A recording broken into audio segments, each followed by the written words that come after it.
Okay, so you're trying to get your head around something important, right? Something complex, maybe, like how online advertising works over in China. Hmm. You've probably got sources open, trying to figure out the key stuff fast. Well, that's exactly what we're doing today. And we've got this really interesting piece by an IT journalist looking right at China's online ad scene. And what's quite cool is it goes beyond, the usual privacy stuff. Exactly. Forget tracking cookies for a second. Right. We're diving into Chinese internet ads specifically, this surprisingly big issue of ad fraud. A huge issue. And then the flip side, how platforms like Bilibili and TikTok are kind of rewriting the rules for advertising online. Totally different approach. Our mission here is just to give you that clear overview, the important bits without getting totally bogged down. Yeah. Okay, let's get into it. Okay. So maybe to start, it helps to just quickly look at the bigger picture globally. Sure. I mean, online ads everywhere are, well, facing hurdles, aren't they? There's just so much noise, ads everywhere. Ad overload, yeah. And then the privacy worries, things like Apple's ITP blocking, tracking, GDPR. It's complicated. It is. And that original idea, perfectly targeted ads just for you. The dream. Yeah, it often feels more like ads just following you around being a bit creepy. A bit intrusive, yeah. Yeah. But here's where China gets really interesting. Because those specific privacy concerns about tracking, they aren't quite the same flashpoint over there. Right. Why is that? What makes it different? Well, there are a few things. First, people in China generally don't use web browsers the same way we might. Yeah. Yes, QQ browser, UC browser, they exist. But they're not dominant? Not really. Hmm. People spend most of their time inside specific apps, standalone apps. Ah, okay. So it's less about tracking you across lots of different websites and more about what's happening inside these like self-contained app world. Precisely. You've got the giants, BAT, Baidu, Alibaba, Yeah. Tencent, and now ByteDance and Meituan are huge too. Yeah. They've built these massive ecosystems. So tracking you across their own different apps, well, it's not seen in quite the same light. Because you're still within the Tencent world or the Alibaba world. Right. Think about WeChat or Taobao, Alipay. You can do almost anything inside them. True. And then you have TikTok, Baidu for content, for a lot of users, that covers most bases. Less need for the open web, you could say. That makes a lot of sense. Okay, so if tracking privacy isn't the #1 headache, what is the big challenge for online ads in China? It's ad fraud, and it's a really, really big deal. We're not talking about misleading users here. No, this is about the advertisers. Exactly. Yeah. It's about defrauding the companies paying for the ads. They pay money, get basically nothing real in return. It costs them a fortune. Wow. Okay, so just how big are we talking? Is it like a niche problem or? Oh, no. Estimates put it around maybe 5% of total ad revenue lost to fraud. 5%? That's huge. It is. Tencent security team, Tianyu, they reckon it was about 18 billion yuan in losses back in 2020. 18 billion yuan. Wow. Yep.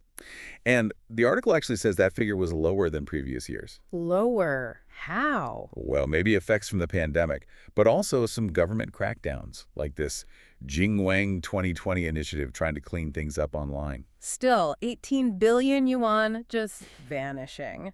That's incredible. And the potential for fraud sounds massive, right? Didn't Tencent see some crazy high percentages of dodgy traffic? They did, yeah, peaks of like 33% potentially fraudulent traffic in May 2020. Even in December, it was still nearly 20%. Oh. And a lot of this connects back to these groups called Yang Mao Dang, coupon farmers. Coupon farmers. Sounds almost harmless, but I guess not. Not really. I mean, they started out maybe exploiting discounts and cashback offers, simple stuff. Right. But they got very sophisticated. It became these organized operations, sometimes managing thousands, even tens of thousands of phone numbers, fake accounts. Tens of thousands. Yeah, and they pivoted hard into ad fraud because, well, that's where the money was, generating huge income, sometimes apparently more than people in regular tech jobs. So how did the fraud itself change? The article mentions simple click farms first. Yeah, it started basic. Yeah, rooms full of people, low-paid workers, just manually clicking ads on phones. Okay, the classic image. Right. But then technology caught up. They shifted to automated clicking using these things called Maochi. Maochi. Yeah, basically modem pools, like racks of modems with loads of different SIM cards plugged in. Ah, okay. And they'd run scripts, kind of like RPA, robotic process automation, Gotcha. to simulate clicks, installs, engagement, all automatically across all these numbers. Much more scalable. So from manual clicks to automated clicks. Big leap. But it didn't end there. No, because the ad models got smarter too. Yeah. Advertisers started paying for more than just clicks, right? They paid for downloads, installs, signups. Attentions, yeah. So the fraudsters adapted. They started faking those actions too. And then you get this really quite sneaky method called attribution fraud, or Guillen Woodau. Ghostly guidance. Okay, sounds intriguing. How does that work? Right, so imagine you decide to install an app. Maybe you saw a real ad somewhere else. Maybe a friend recommended it. Maybe you just found it in the App Store. Organic install, basically. Now, if your phone happens to have certain malware on it, and this malware is linked to a fraudulent advertiser, it sits there monitoring your activity. Uh-oh. When it sees you starting to install that other app, the legitimate one you wanted, Yeah. the malware silently in the background triggers a click on the fraudulent advertiser's ad link. Just for a split second. No way. Yes.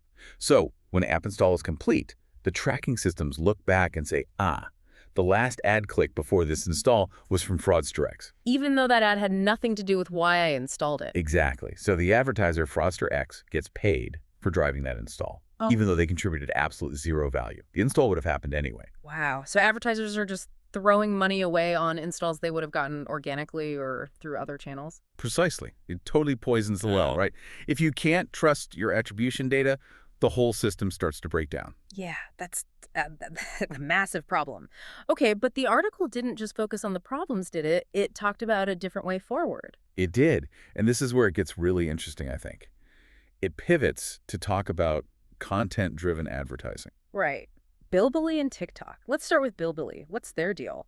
They're different, aren't they? Very different. Bilibili, started focused on anime, comics, games, ACG content. And they made a conscious choice. No traditional intrusive video ads. Like no pre-rolls before videos, no mid-roll interruptions. Most platforms rely on those. They knew their audience. Yeah. Their users really, really disliked those kinds of ads, found them disruptive. So Bilibili decided, okay, we need a different model. So if they don't have those standard ad slots, how do they make advertising money? Mostly through sponsored content. Videos created by their popular creators, their uploaders. Influencer marketing, essentially. Sort of, yeah, but integrated quite cleverly. Brands team up with creators whose style and audience actually fit the product. Okay. And the key is the content itself is meant to be good, engaging, informative, entertaining. It needs to fit the creator's channel and feel authentic to their audience, not just be a random ad shoved in. Can you give an example? Did the article mention one? Yeah, they mentioned KFC partnering with a Science Explainer channel. KFC and science. How does that work? Instead of a normal fast food ad, the creator made a video explaining the science behind, like, how KFC sources its chicken, how it's prepared, that kind of thing. Interesting. All done in their usual educational style. And crucially, it's clearly labeled as sponsored. Transparency is important. So the ad is the content, basically. Content people might actually choose to watch. That's the goal. Yeah. Yeah, and Bilibili even built a platform, Bilibili Fireworks, to help connect the brands with the right creators. Makes sense. Streamlines the process. Exactly. Helps find that good match based on content, audience, brand fit, all that. Now, TikTok, or Douyin in China, they've been a massive disruptor. Huge. Bigger ad revenue than Baidu now, right? That's incredible. It is. And their main ad format is, well, it fits the platform perfectly. Short video ads. Right, the ones that appear in your feed. Exactly. They slide right into your For You feed, mixed in with the organic content. And like the Bilibili model, the emphasis is on making the ads good. Entertaining. Yeah, entertaining, engaging, visually interesting, often funny. Think of those really creative Red Bull ads or Nike ads showing amazing athletes. Yeah, sometimes you don't even realize it's an ad at first. Right. They feel less like interruptions and more like just more content, high-quality short videos that happen to be promoting something. And behind all this is ByteDance's algorithm, right? That famous machine learning power. Absolutely fundamental. TikTok's ad system relies heavily on it. When a new ad comes in, the system shows it to a small, kind of random group of users first. Okay, like a test audience? Sort of. And it watches closely how they react. Do they watch the whole thing? Do they like it, share it, comment? Based on that initial engagement. It learns what works. Exactly. It figures out who seems to like this kind of ad, and then it scales up distribution, pushing it out to a much larger, more relevant audience that the algorithm predicts will engage with it. So ads that are boring or annoying just fizzle out. They don't get shown much. Pretty much. Only the engaging stuff really proliferates, which means the ads people do see tend to be more effective and probably less annoying. That makes sense. And the numbers back it up. We mentioned the huge revenue, over 120 billion yuan for ByteDance ads overall, with like 50 billion from Douyin TikTok alone. Wow. And the article even had this stat from 2019 showing TikTok was way, way more efficient at making money from in-stream ads per minute of user time than Weibo or even Bilibili. Like 9 times more efficient than Bilibili. That really paints a picture. I feel like Bilibili and TikTok have flipped the whole advertising question on its head. How so? Well, instead of asking, how do we make people watch ads they don't like? They're asking, how do we make ads people do like? Or at least ads that feel like decent content. That's a great way to put it. Yeah, it's a fundamental shift away from the old model, which, as we saw, leads to problems like intrusive tracking, ad fraud, and just general user annoyance.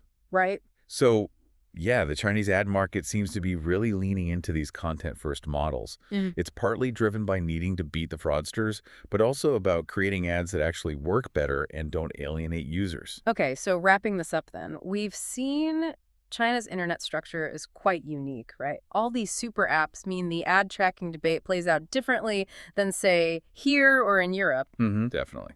Then we dove into ad fraud, a really significant issue there with these complex Yang Mao Dang operations and sneaky techniques like attribution fraud costing advertisers billions. A huge drain, yeah. But then we saw the rise of these alternative models from Bilibili and TikTok focusing on making the ads themselves engaging content that fits the platform and the creator. Moving from intrusion to integration, you could say. Yeah, exactly. It's a fascinating snapshot of how one massive digital economy is evolving its approach to online ads. Absolutely. A different path with some maybe unexpected results. And hopefully for you listening, this gives you some real insight into clarifies how things work quite differently over there. It definitely had a few aha moments for me.